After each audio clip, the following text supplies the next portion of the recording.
말을 아니하노라. 나에게 큰 근심이 있는 것과 마음에 그치지 않는 고통이 있는 것을 내 양심이 성령 안에서 나와 더불어 증언하노니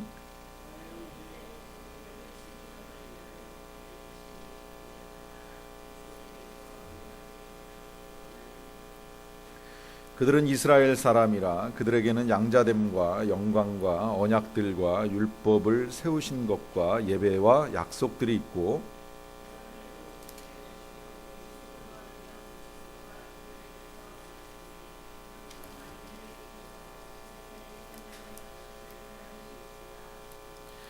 그러나 하나님의 말씀이 폐하여진 것 같지 않도다. 이스라엘에게서 난 그들이 다 이스라엘이 아니요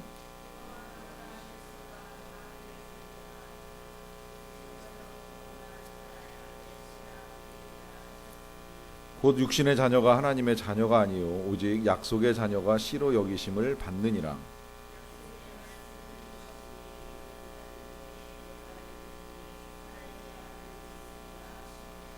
그뿐 아니라 또한 리브가가 우리 조상 이삭 한 사람으로 말미암아 임신하였는데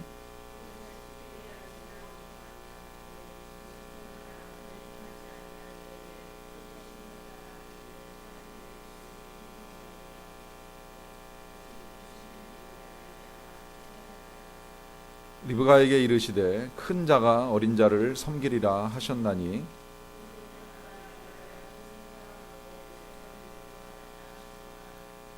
그런즉 우리가 무슨 말을 하리요 하나님께 불의가 있느냐 그럴 수 없느니라.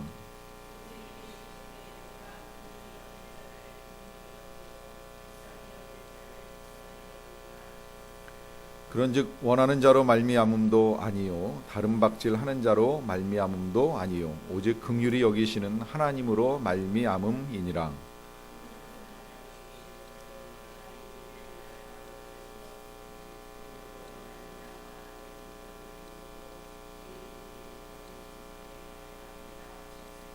같이 읽겠습니다.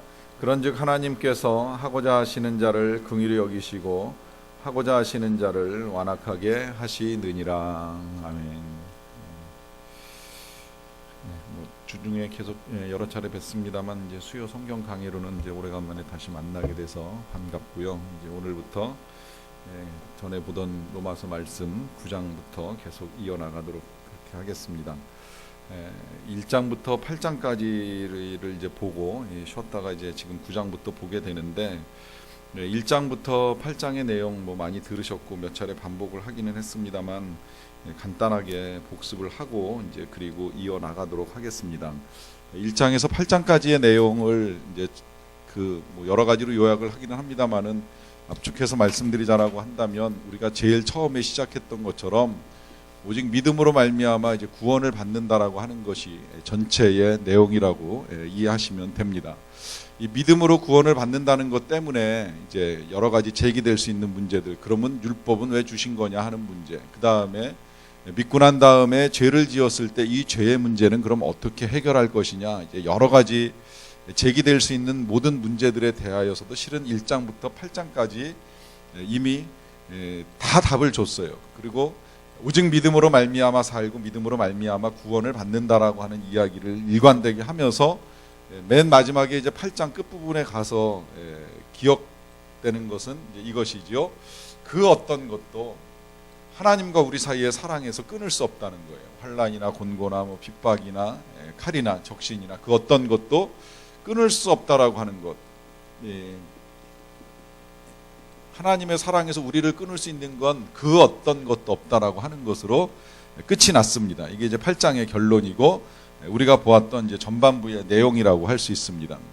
이제 이 부분이 강조되는 이유가 이제 조금 이따 나오게 되는데 일단 우리가 본 건 여기까지예요. 사실은 생각해 보면 복음 그 자체는 이것으로 충분합니다.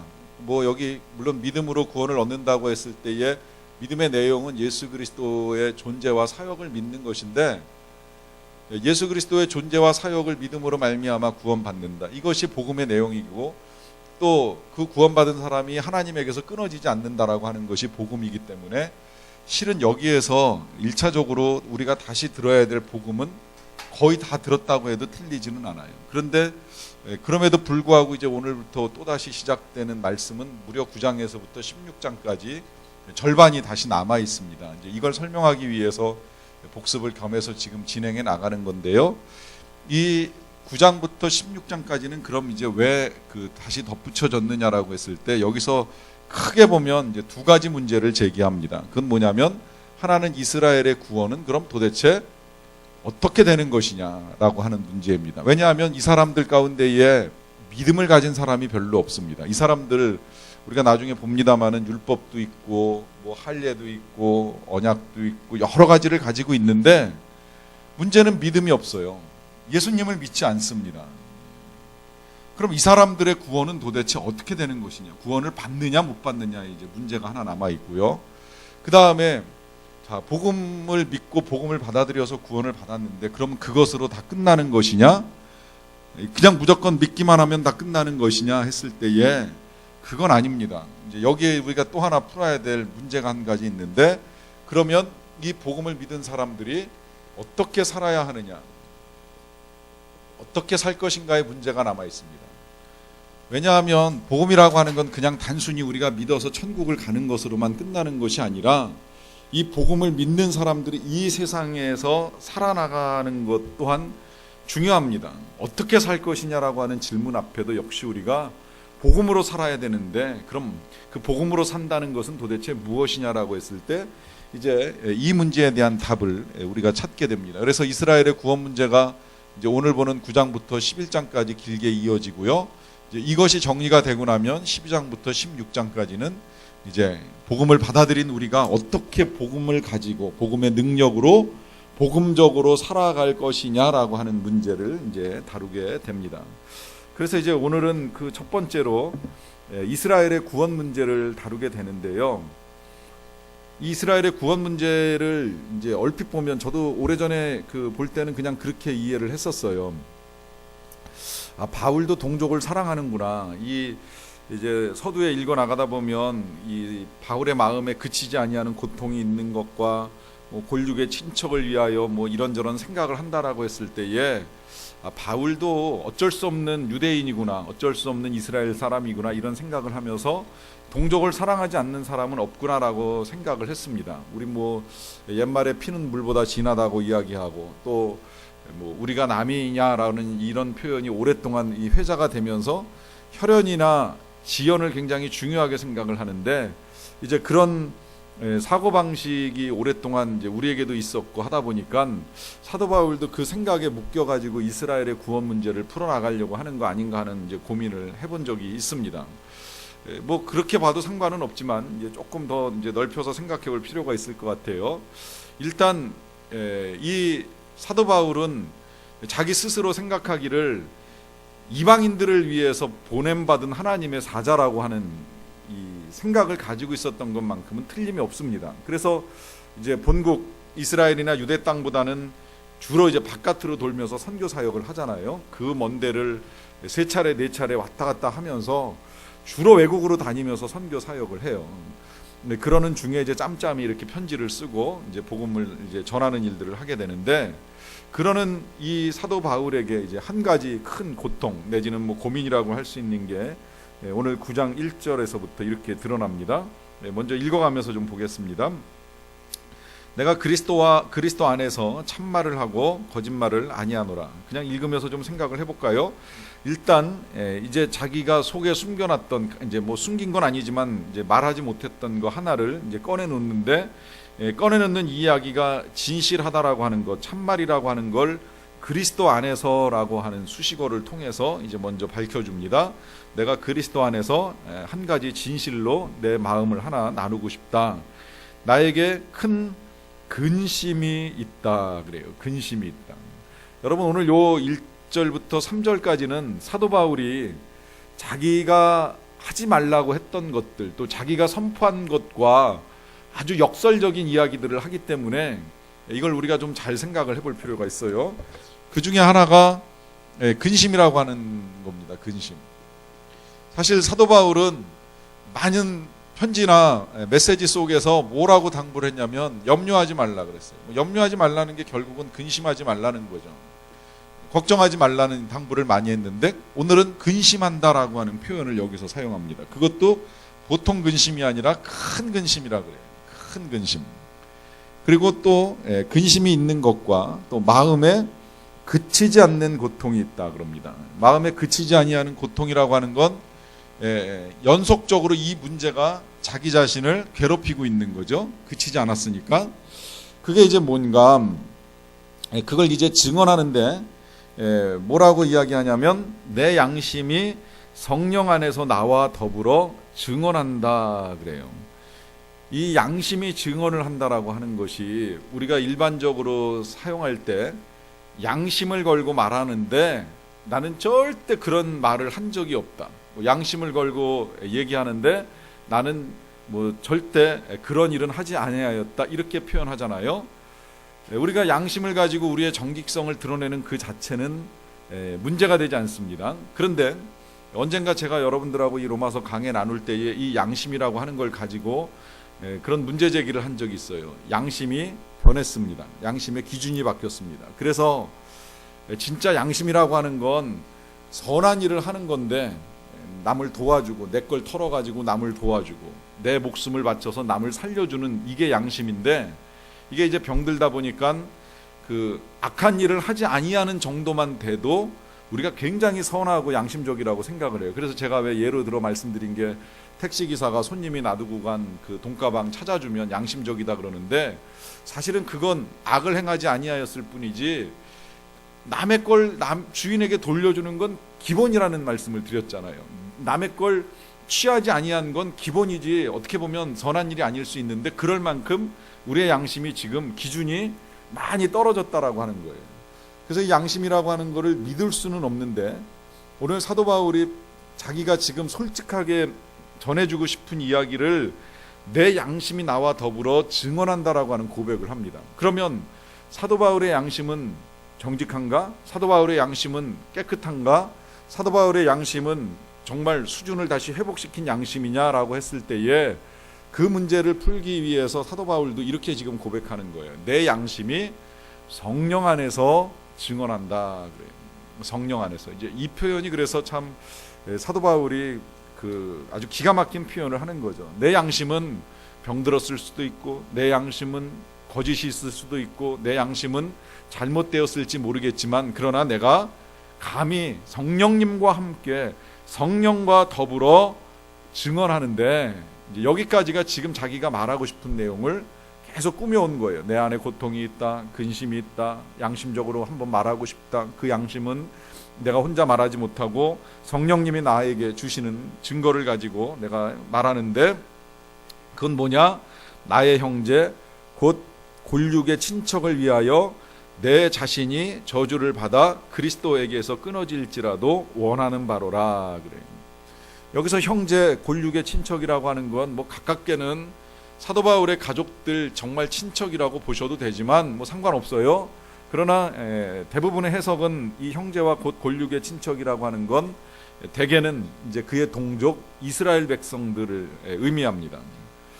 그들을 위하여서 내 자신이 저주를 받아 그리스도에게서 끊어질지라도 원하는 게 있다는 거예요. 그 원하는 건 뭘까요? 그 원하는 건 나중에 이제 11장에 가서 나오기 때문에 그때 다시 확인을 하겠습니다만은 그 11장에서 봐야 될 거를 끌고 와서 오늘 미리 좀 보자라고 한다면 그가 원하는 건 한 가지 이스라엘의 구원 문제입니다. 이스라엘의 구원 문제. 이게 고통이에요. 이게 근심이에요. 큰 근심이에요. 매일 날마다 그치지 아니하는 고통이에요. 이 고통이 너무나도 크다 보니까 뭐라고 말을 하느냐면 그리스도에게 내 자신이 저주를 받아 그리스도에게서 끊어질지라도 원하는 바로다 그래요. 뭔가 좀 이상하지 않습니까, 여러분?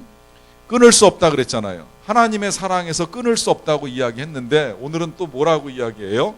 오늘 말하기는 끊어질지라도 그래요. 그럼 이건 무슨 말이에요? 이거는 끊어질 수 있다는 겁니까? 없다는 겁니까? 그런 의미는 아니지요. 끊어질 수 있다 없다의 문제가 아니라 이렇게 될지라도 이스라엘의 구원 문제가 좀 해결됐으면 좋겠다라고 하는 자신의 마음의 표현입니다. 여러분, 이런 표현을 이해하시리라고 생각을 합니다. 예를 들어 우리 그리스도인들이 절대 사용해서 안 되는 표현 중에 하나가 이런 표현이잖아요. 내가 만약에 이 땅에 다시 태어난다면. 이건 환생을 믿는 사람, 윤회를 믿는 사람이나 하는 고백이지 절대 그런 고백을 할 수는 없어요. 그런데 내가 어떤 사실을 증명하기 위해서, 예를 들어서 내가 남편을 사랑하고 아내를 사랑하는 사실을 증명하기 위해서 내가 정말 두 번 다시 태어나도 이 남자와 결혼하겠다, 이 여자와 결혼하겠다, 이제 이런 식의 표현은 태어나는 걸 중요시하게 생각하는 것이 아니라 지금의 이 짝을 그만큼 사랑한다라고 하는 걸 어떤 식으로 표현할지 몰라서 이제 그와 같은 이제 수식어를 가져다가 다시 태어난다면 이제 이런 식의 표현을 사용하는 거잖아요. 마찬가지로 사도 바울은 누구보다도 하나님의 사랑에서 자기를 끊을 수 없다라고 하는 사실을 알고 있습니다. 그걸 선포했습니다.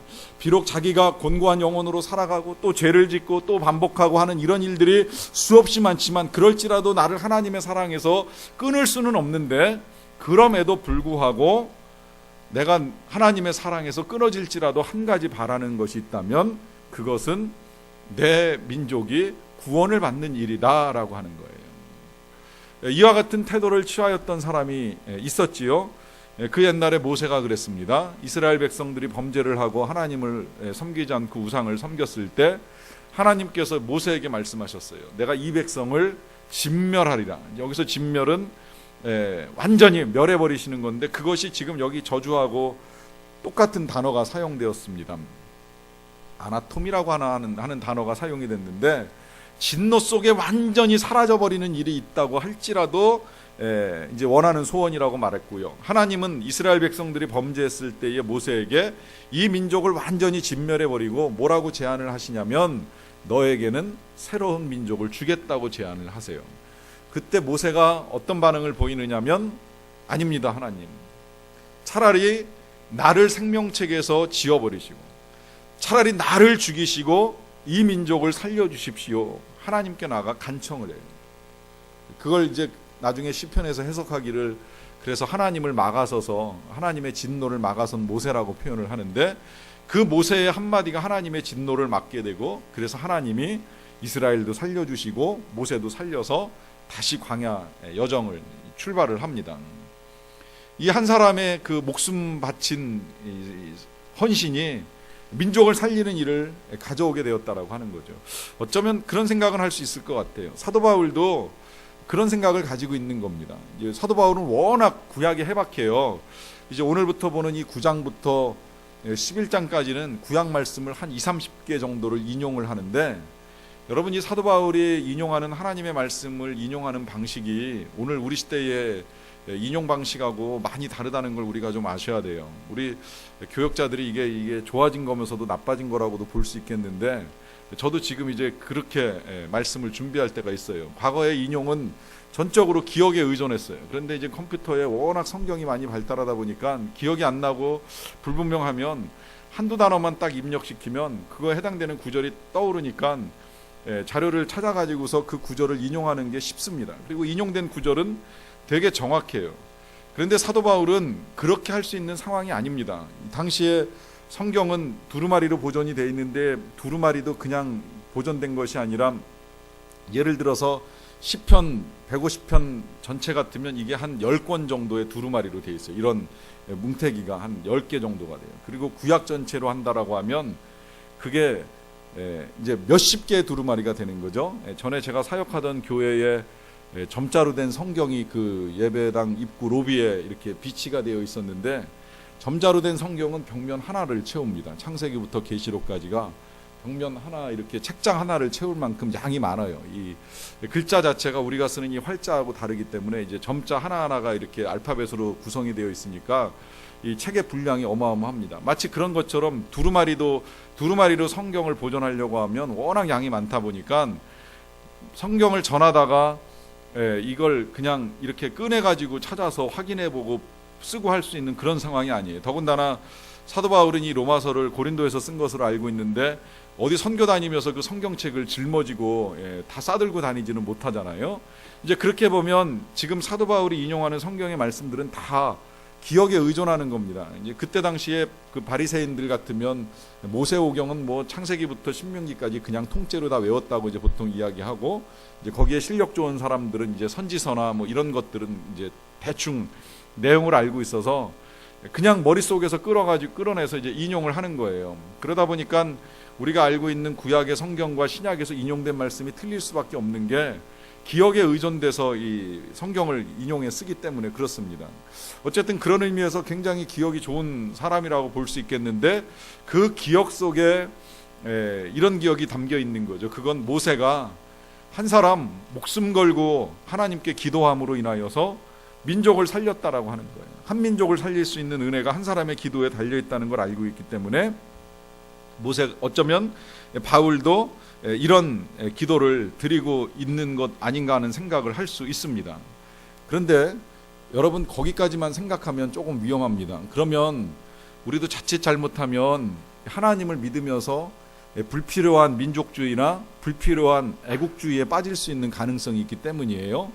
이게 그 불필요하다라고 해서 뭐 민족주의나 애국주의를 배제하자라고 말씀을 드리는 것이 절대 아닙니다. 저도 개인적으로는 나라를 사랑하고 우리나라하고 다른 나라하고 축구 시합하면 시간 되면 보려고 애쓰고 우리나라 응원합니다.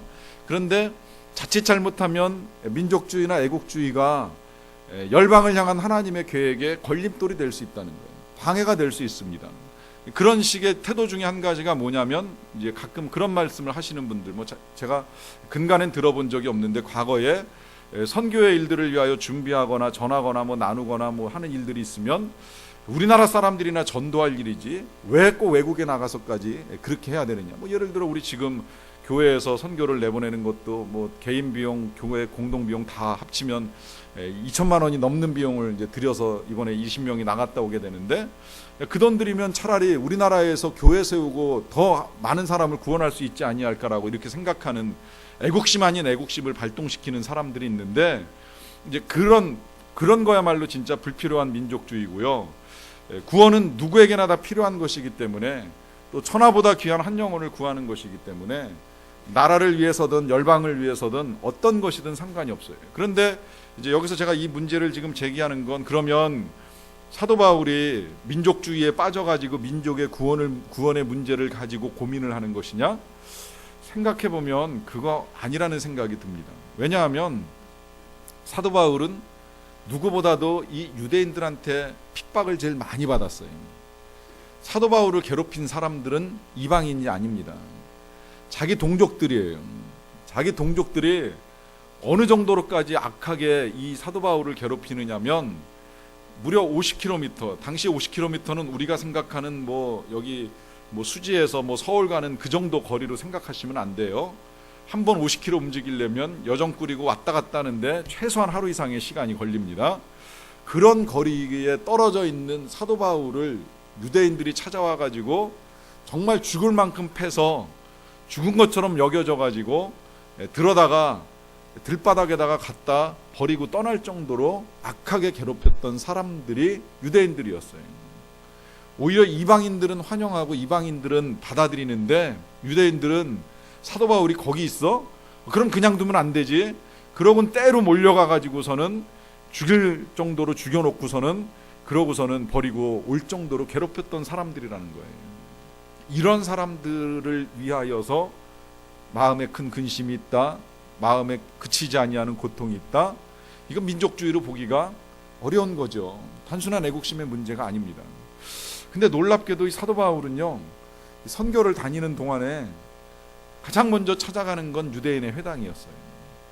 딴 나라를 다니기는 다니지만 그 나라 그 지역에 들어가서 제일 먼저 찾는 곳은 유대인의 회당입니다. 이제 여기 여러 가지 이유가 있기는 해요. 일단 뭐 동족이기 때문에 찾아간다고도 볼 수 있겠고, 그리고 사람들이 모이니까 복음을 전하기가 쉽고, 또 그 모인 사람들이 대개 유대인들이다 보니까 어느 정도 하나님에 대한 지식이 있으니까 그 지식을 기초로 해서 예수 그리스도를 전해야겠다는 생각을 가지고 회당을 찾아가는 거예요.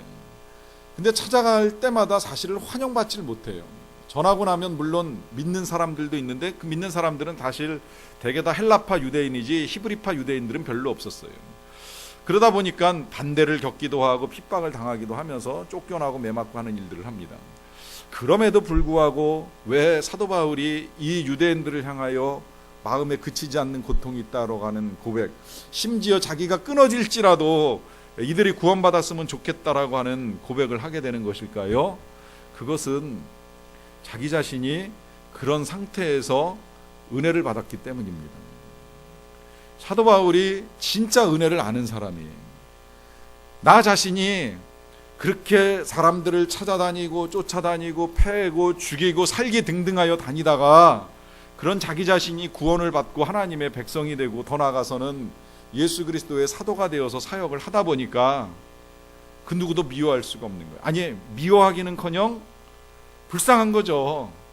이렇게까지 용서하시고 이렇게까지 사랑하시는 이 하나님을 알지 못하고 자기가 생각한 하나님을 나름 믿고 있다고 생각하는 이 유대인들 생각할 때마다 불쌍해서 견딜 수가 없는 거예요. 너무 고통스러운 거예요. 마음이 아픈 겁니다. 여러분, 이 사도 바울의 마음 어떻습니까? 사도 바울만 가지고 살아가야 될 마음일까요? 실은 아니지요. 실은 우리가 다 그런 마음으로 살아가는 것이 맞습니다. 왜? 내가 예수님을 핍박 안 했기 때문에 난 은혜를 모른다? 이렇게 말할 수는 없는 거잖아요. 우리가 예수님을 핍박했던 안 했던, 예수 믿는 사람을 괴롭혔던 안 괴롭혔던, 실은 사도 바울하고 별반 다를 것이 없는 죄인이었는데 그 죄인의 삶에서 구원을 받아가지고 은혜 가운데 살아가는 하나님의 자녀가 되었다라고 한다면 우리 안에도 이런 마음의 고통이 있어야 돼요. 누군가 아직도 하나님을 모르는 사람이 있다면, 하나님을 믿지 않고 살아가는 영혼이 있다면 그를 바라보는 마음의 아픔이 우리에게서 끌어오르는 것이 마땅한 겁니다. 이건 사도 바울만이 겪어야 될 고통이 아니라 실은 우리가 다 함께 겪어야 될 아픔이에요. 누가 그러더라고요. 직접 현장을 목격했다라고 하는 분의 말씀인데, 강에서 한탄강 유원지에서 놀다가 진짜 한 사람이 물속에서 이렇게 들락날락 하면서 계속 이상하다 싶어가지고서 이제 소리를 지르기 시작을 했다는 거예요. 사람들이 저 사람 빠진 것 같다고. 그래가지고서 들락날락 하던 사람들 빨리 구하라고 소리를 지르고 그러면서 이제 그 사람들 구조대원을 부르고 막 하는 동안에 이미 그 사람이 어느 한순간 그 다음에는 이제 들락날락 하다가 들어가더니 안 나오더라는 거예요. 그리고 구조대원이 들어갔는데 이미 늦어버린 거예요. 찾을 수가 없어요. 그러니까 그 사람의 가족되는 것으로 보이는 사람들, 함께 온 사람들인 것 같은데 난리가 난 거죠. 막 울고불고 통곡하고 막 난리가 난 거예요. 갑자기 눈앞에서 사람이 사라져버렸으니 그럴 수밖에 없겠지요. 자, 이 상황에서 울고불고 난리를 하는 건 맞다고 생각을 합니다. 여러분, 그런데 그 영혼의 구원 문제가 이거하고 얼마나 다를까요?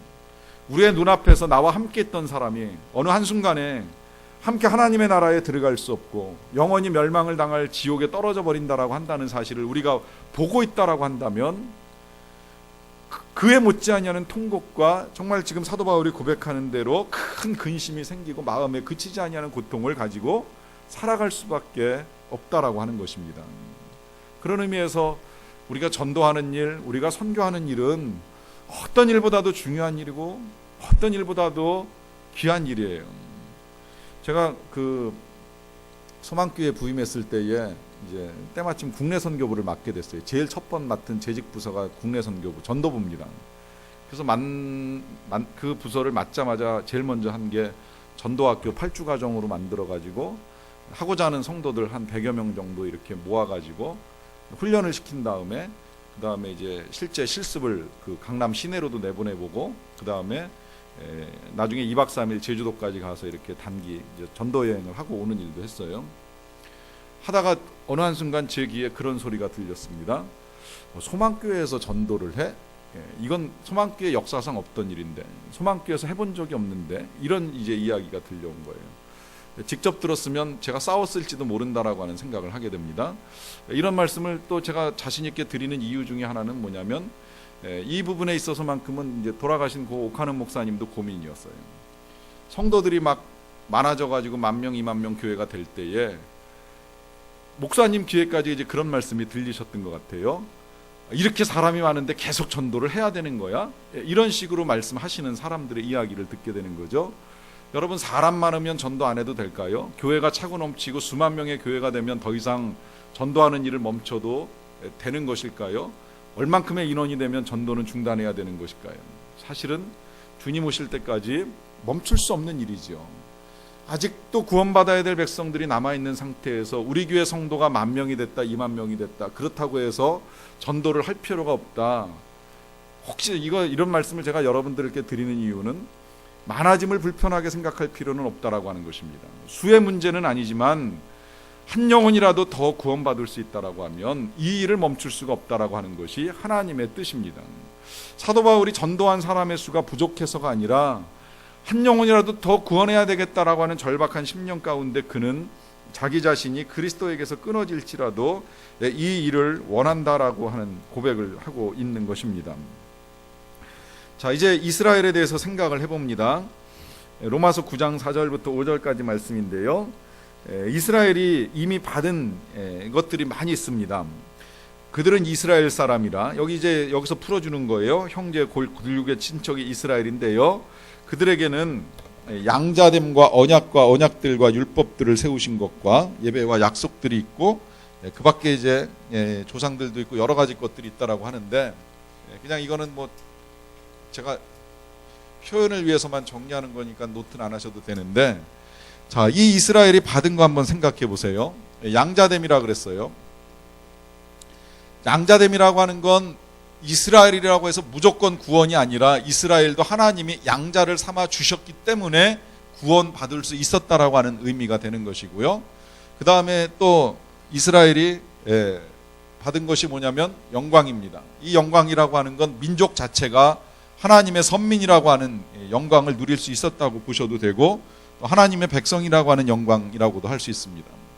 그 다음에 언약이라고 그랬어요. 이 언약은 뭐 그냥 노아로부터 시작해서 계속 주어진 언약, 이스라엘 백성들이 구약 성경을 통해서 받을 수 있었던 모든 언약들을 총망라해서 이해하셔도 상관없어요. 예를 들면 노아의 홍수 이후에 하나님께서 노아에게 무지개 언약을 세우시면서 다시는 이 땅을 물로 심판하지 아니하리라고 하는 언약을 하셨지요. 그러고 나서 그 다음에 아브라함에게 언약하실 때에는 네 씨로 바다의 모래알같이 하늘의 별같이 많게 해주시겠다는 언약도 하셨고, 또 지금 네가 밟는 땅을 다 너의 씨에게 주겠다라고 하는 언약도 있었습니다. 이제 그 이후에도 계속해서 하나님은 때를 따라서 모세에게도 언약하시고 또 다윗에게도 언약을 하시면서 많은 언약들을 이스라엘 백성들에게 주셨다는 거예요. 다만 여기서 우리가 알고 넘어가야 될 것은 언약은 계약이 아니기 때문에 하나님께서 일방적으로 주신 것들이라고 하는 것입니다. 일단 메모해 놓으시고, 그 다음에 또 주신 게 뭐예요? 율법을 주셨어요. 이거 율법, 이스라엘의 대단한 자랑거리였던 건 우리가 6장, 7장 볼 때 보고 넘어왔습니다. 우린 율법이 있다라고 하는 이 자부심을 가지고 살아왔죠. 자, 그 다음에 또 이스라엘에게 뭐가 있냐면 예배가 있습니다. 여러분들이 아셔야 될 건 예배는 믿는 자의 특권입니다. 아무도 하나님을 예배하는 것 아닙니다. 누구라도 다 예배할 수 있는 거 아니에요. 우리가 하나님을 믿게끔 하기 위해서 교회를 개방하고 불신자나 신자나 다 같이 와서 예배를 드리는 일을 하기는 하지만 실상 이 자체는 믿는 자의 특권입니다. 아무나 하나님을 찬양할 수 있고 아무나 하나님께 기도를 드릴 수가 있는 것이 아니라 실은 하나님을 아는 자가 찬양을 하는 거지요. 하나님의 자녀가 하나님께 구할 수 있는 거지요. 그리고 그렇게 예배의 자리가 특권이라고 말씀드리는 건 그 예배의 자리에서 하나님을 만날 수 있기 때문입니다. 그런 의미에서 이 예배도 이스라엘에게 주신 하나님의 또 하나의 특권이라고 하는 거예요.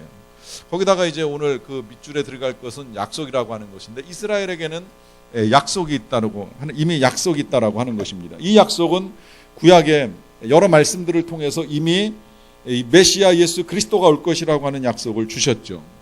거기에 이스라엘의 또 하나의 자랑거리가 뭐예요? 조상들이라 그래요. 이 조상이라고 하는 건 믿음의 조상들을 말하는 겁니다. 그들이 그토록 자부심을 가지는 아브라함부터 시작해서 이삭, 야곱, 요셉, 다윗, 솔로몬, 이런 믿음의 조상들을 가졌어요. 거기다가 또 마지막 하나 자랑거리가 뭐예요? 육신으로 하면, 이 육신이라고 하는 전제가 있습니다. 어쨌든 그리스도가 이스라엘의 혈통에서 태어난 사람이 아니냐. 생각해보면 자부심을 가질 만한 일이지요. 예를 들어서 그런 말씀 하시는 분 진짜 많았어요. 예수님이 우리나라에서 태어나셨으면 좀 얼마나 좋았을까. 우리 민족이면 훨씬 더 자부심 가질 거 아닙니까? 구원자가 우리에게서 났다니 얼마나 감격스러운 일이에요. 그렇게 말하면 이스라엘은 굉장히 많은 걸 하나님께 받았다는 의미예요. 이제 그런 의미에서 헤아려 보는 겁니다. 이 8가지 정말 다른 민족은 가질 수 없는 이 많은 것들을 가졌다라고 하는 것이지요. 근데 이제 여기서 그리스도라고 하는 이야기를 하면서 사도 바울이 또 감격스러워합니다. 이 단어 하나를 쓰고 나서 어떻게 감격하냐면 그들에게서 나셨으니 그리스도 그는 만물 위에 계셔서 세세의 찬양을 받으실 하나님이시니라. 아멘. 그래요. 그리스도 이름이 나오자마자 잠시 펜을 멈추고 예수님을 찬양합니다. 어떤 분이시냐? 그는 만물 위에 계신 분, 세세의 찬양을 받으실 분, 그리고 그는 하나님이시라. 한 번 더 복음을 선포하고 이제 그러고 6절로 넘어가는 겁니다. 자, 이 6절 속에서 이제 말씀합니다. 그러나 하나님의 말씀이 패하여진 것 같지는 않도다 그래요. 여기서 하나님의 말씀이 패하여진 것 같지 않다라고 하는 건 하나님의 말씀이 의미가 없는 것이 아니라는 거예요. 특히 지금까지 이제 우리가 전해 보았던 1장부터 8장까지의 내용, 믿음으로 말미암아 구원을 받고, 그 구원을 받기 전에 여러분들 그 8장 마지막 부분에서 끊어지기 전에 그 있었던 말씀 이거 기억하시죠? 하나님이 미리 아시고 택하시고 그 다음에 정하시고 그 다음에 부르신 자들을 영화롭게 하셨다라고 하는 말씀 아시죠? 자, 이게 복음이라고 말씀드렸습니다. 하나님께서 미리 먼저 아시고 먼저 우리들을 사랑하시고 선택하셔서 이제 구원하시기로 결정하시고 그래서 믿음의 자리로 부르시고 우리를 영화롭게 하셨다라고 하는 것, 이 일을 이제 이것도 역시 8장에서 정리된 복음인데, 자, 이 이스라엘 백성이 이 많은 것들을 가지고 있는데 구원받지 못한다라고 하면 뭔가 잘못된 거 아니냐라고 했을 때에 말씀이 잘못된 거 아니라는 의미에서 여기 지금 하나님의 말씀이 패하여진 것이 아니라고 표현을 하는 겁니다. 일단 이제 그러고 나서 정리를 해나갑니다. 이스라엘에게서 난 그들이 다 이스라엘이 아니요 또한 아브라함의 씨가 다 그의 자녀가 아니라 오직 이삭으로부터 난 자라야 내 씨라 불리리라 하셨으니 곧 육신의 자녀가 하나님의 자녀가 아니요 오직 약속의 자녀가 씨로 여기심을 받느니라. 여러분, 제가 그 서론이 좀 길어지고 이제 1번을 다루는 게 조금 분량이 많이 차지하긴 했는데 상관이 없는 것이 이제 여기서부터는 그냥 쭉 읽어 나가면서 이제 조금 답을 찾고 정리를 하면 되기 때문에 앞부분에 많은 이제 비중을 뒀습니다. 자, 일단 여기서 1차적으로 하시는 말씀, 아브라함에게서 태어났다라고 해서 다 이스라엘은 아니다. 이 말씀은 틀림없지요. 아브라함에겐 두 아들이 있었습니다. 이삭이 있었고 이스마엘이 있었지요. 근데 이스마엘을 지금 그 후손들을 이스라엘이라고 해야 하네요? 안 하지요. 누구의 후손만 아브라함의 후손이 되는 거예요? 오직 이삭의 후손만. 그 이유는 뭐냐? 약속의 자녀이기 때문이라는 거예요. 약속의 자녀. 오직 약속의 자녀만이 하나님의 자녀가 된다는 겁니다. 아브라함에게서 태어났다라고 해서 다 그 후손이 아니라 약속 가운데 태어난 이삭의 자손만이 아브라함의 후손이 된다는 거예요.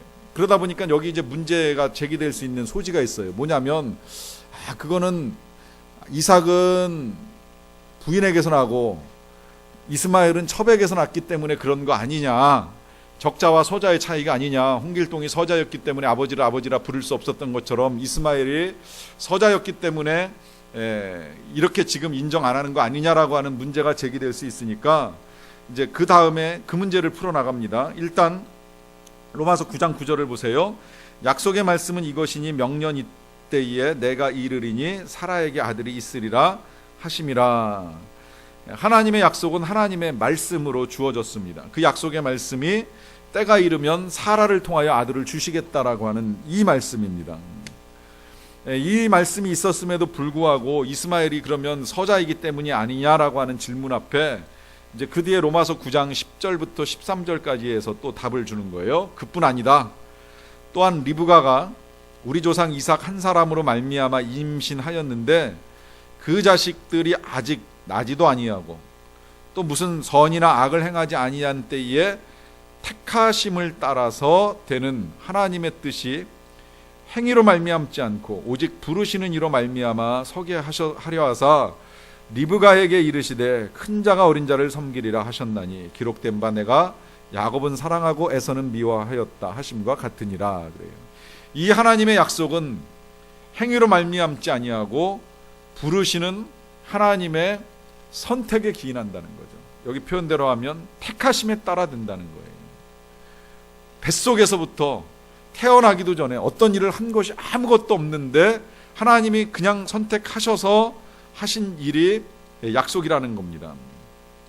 그래서 하나님이 선포하신 대로 큰 자가 어린 자를 섬기리라, 또 야곱은 사랑하고 에서는 미워하였다고 말씀합니다.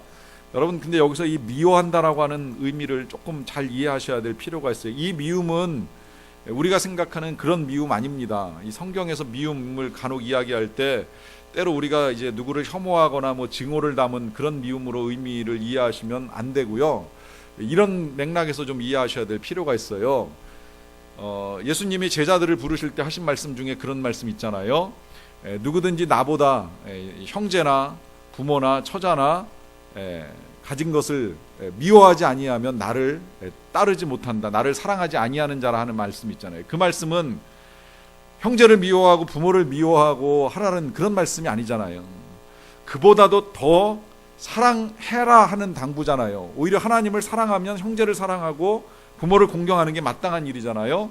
그렇기 때문에 여기서 예수님이 말씀하시는 미워하지 아니하면은 증오하거나 뭐 내다버리라는 그런 의미가 아니라 하나님을 더 사랑하라라고 하는 의미입니다. 마찬가지로 하나님께서 내가 야곱은 사랑하고 에서는 미워하였다라고 했을 때에 이 미워함은 야곱을 특별하게 더 사랑하셨다라고 하는 의미를 강조하기 위하여 사용되는 미움이라고 보시면 됩니다.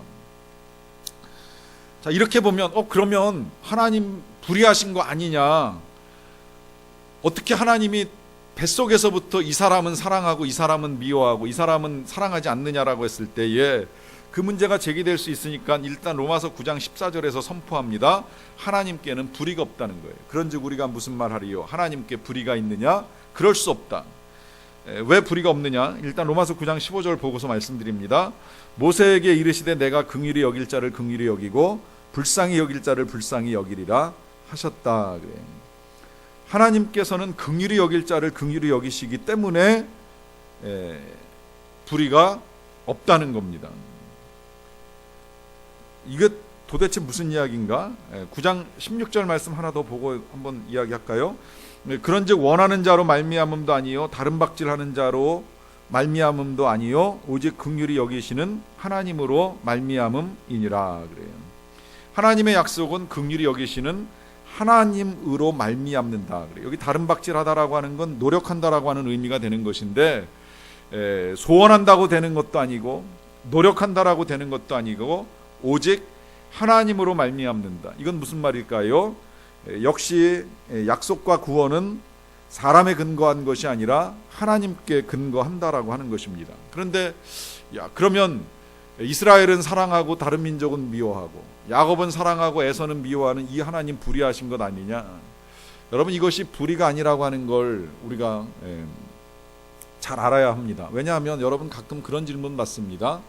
아직도 하나님을 알지 못하고 살다가 평생을 살다가 구원받지 못하고 그냥 죽는 사람들 불행한 것 아니냐? 그건 뭔가 불의한 것 아니냐? 이제 그것 때문에 우리가 선교를 나가고 전도가 필요하다라고 하는 말씀 드렸습니다. 그러면 또 그 다음에 이제 문제가 제기되는 게 아직 하나님을 알지 못해서 먼저 죽어간 우리의 선한 조상들은 그런 불쌍한 거 아니냐, 불의한 것 아니냐라고 이제 하는 질문 계속 나오는데요. 여러분, 이 문제를 이렇게도 오늘은 좀 한번 이해해 보시면 어떨까 싶어요. 고아원에 가면 이제 부모를 잃은 아이들이 많이 있습니다.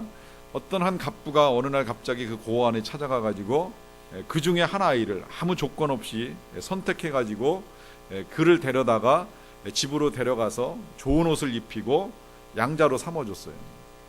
나머지 아이들은 그냥 고아원에 남아 있습니다. 그 일을 한 그 부자는 불의합니까? 불의하지 않습니까? 나머지 아이들을 다 버려두고 그 중에 한 아이를 조건 없이 취하여서 데리고 부잣집 아들이 되게 한 그 부자를 누가 감히 불의하다라고 말할 수 있을까요? 엊그저께 그 의정부에서 화재가 났을 때에 그래도 그나마 참 좋은 소식 중에 하나, 그런 소식 들으셨으리라고 생각하는데 그 곁을 지나가던 간판업자 한 사람이 화재가 난 걸 보고 이 간판업자 간판업자의 그 경력을 이제 가지고 올라가서 밧줄, 간판업자들 진짜 건물 타는 거 되게 잘하거든요. 저도 우리 교회에서 이거 간판 달 때 봤는데 이 밧줄 가지고서 이렇게 타고 내려와서 때로는 이렇게 세우기도 하고 붙이기도 하는 일을 하는데, 그 경험을 가지고 밧줄 가지고 올라가서 이 그 갇혀 있었던 사람 몇 사람을 밧줄로 매달아 가지고 실제로 살려낸 일이 있어요. 한 서너 명 살린 걸로 제가 알고 있는데, 그 소방관도 처음엔 자기 동료 중에 한 사람이라고 생각을 했는데 나중에 보니까 민간인이 그런 일을 했다는 거예요. 서너 명을 살려줬습니다. 그 안에 수십 명의 사람들이 뭐 갇혀가지고 죽기도 하고 다치기도 하는데 이 사람이 몇 사람을 살려내고 나왔어요. 자, 이렇게 일을 한 사람을 놓고서 살리려면 다 살리지, 누군 살리고 누군 안 살리고 불의한 것 아니냐, 이렇게 말할 수 없잖아요. 그럼 어떤 조건을 가지고 살렸냐? 그것도 말할 수 없는 거죠. 어떻게 말할 수 있겠습니까? 뭐 그 사람이 눈에 보이는 대로 했으리라고 생각을 합니다만, 어쨌든 그 많은 사람 중에 서너 사람을 살렸던, 뭐 10사람을 살렸던 그 일을 가지고 그를 감히 불의하다라고 말할 수는 없다는 거예요. 그렇기 때문에 하나님께 불의가 있느냐? 그럴 수 없다고 이야기하는 겁니다. 다만 하나님이 긍휼히 여길 자를 긍휼히 여기고 또 불쌍히 여길 자를 불쌍히 여기신다는 거죠. 이 모든 것들이 결국은 하나님의 주권에 달린 문제라는 거예요. 하나님의 주권에 달려있다. 그걸 9장 17절 18절에서 이렇게 정리합니다. 성경이 바로에게 이르시되 내가 이 일을 위하여 너를 세웠으니 곧 너로 말미암아 내 능력을 보이고 내 이름이 온 땅에 전파되게 하려 함이라 하셨으니, 그런즉 하나님께서 하고자 하시는 자를 긍휼히 여기시고 하고자 하는 자를 완악하게 하시느니라. 그래요.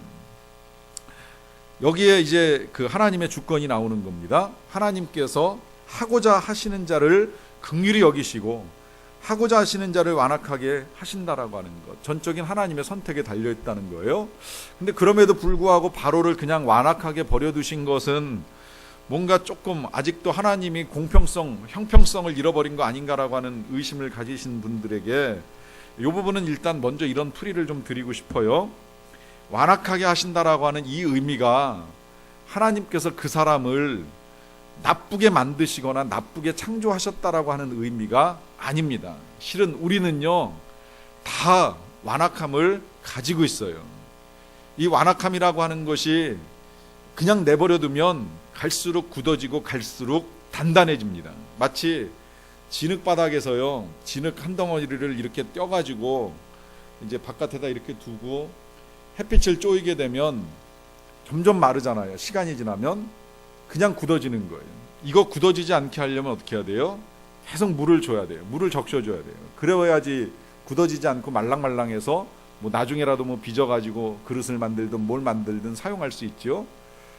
그런데 그렇게 하지 않고 그냥 내버려두면 완악해지는 거예요. 하나님이 바로에게 하신 일은 그 마음을 나쁘게 그냥 만들어 가신 것이 아니라 내버려 두신 것 뿐이에요. 왜 그런지는 몰라요. 실은 정확하게 표현하자면 이스라엘 백성들을 너무 긍휼히 여기시다 보니까 그들을 구원해내기 위하여서 하나님께서 그냥 바로를 내버려 두신 거예요.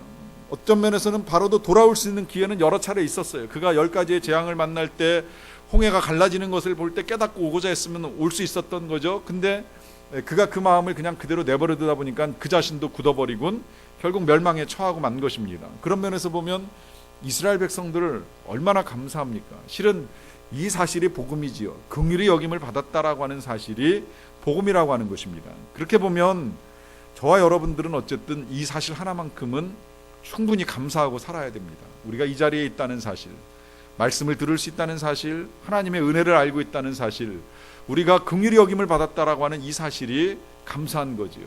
이 은혜를 잊지 않고 살아가시기를 간절히 축원합니다. 기도하시겠습니다.